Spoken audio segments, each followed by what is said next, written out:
Mr. Dormer. 3.5%. Just what are your thoughts on the discussion today?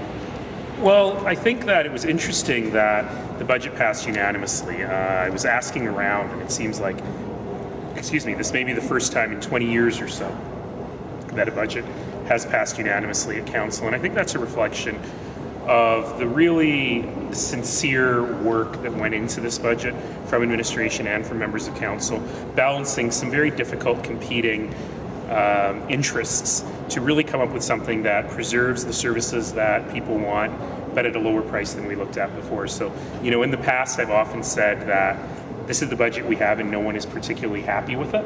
I think today people are a bit happier with it. Are we setting a standard, though, going forward for finding reductions, finding efficiencies? Well, I'm concerned that we may not be able to do it as much as we have in the future.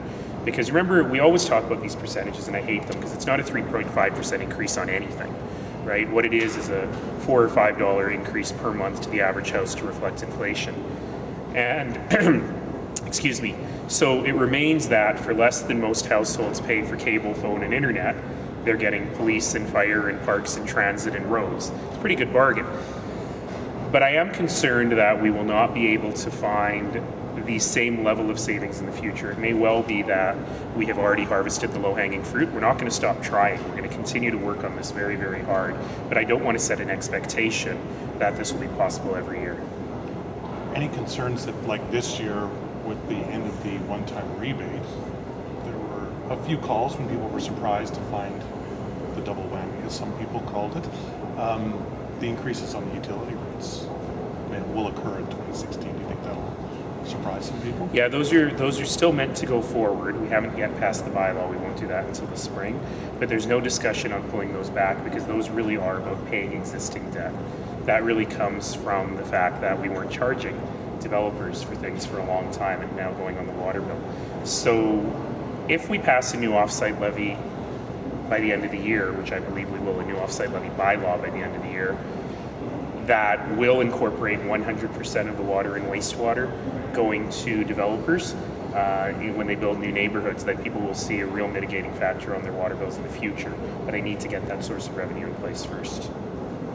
And we don't often talk about $1.7 million items here, big corporation, but dandelions. We talk about $1.7 million items all the time. Didn't you ask me this morning about a $200,000 item? We're in the weeds, as We're they in say. the weeds. Is it on now? You voted in favor, sir. Can you tell me why? I continue to believe, I have believed for a long time, and I continue to believe that we need to sharply reduce pesticide use in the city in every way we possibly can.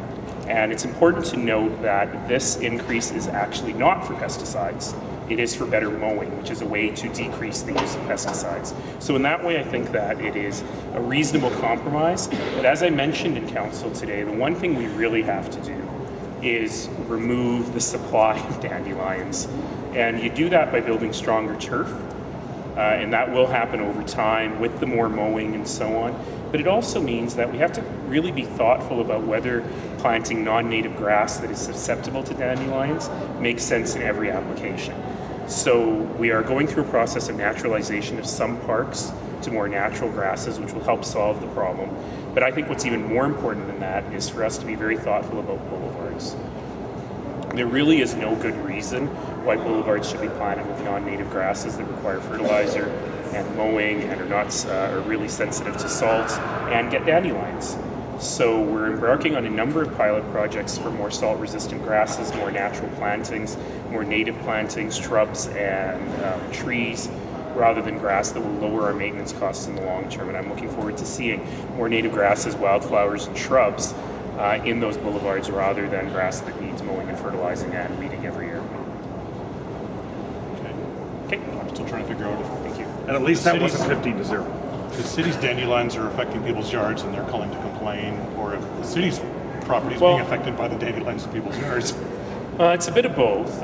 In fact, I didn't ask one question that I meant to ask. I wish I had. Because one of your colleagues was writing about how the city could make dandelions a noxious weed, even though the province has said it's not, and I'm not convinced that's true. But I should have asked.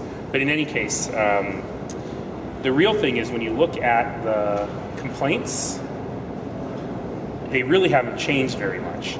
And it's really just whether you have a wet spring or a dry spring, that makes small changes, but they really haven't changed much over time. It just remains a problem we're continuing to work on.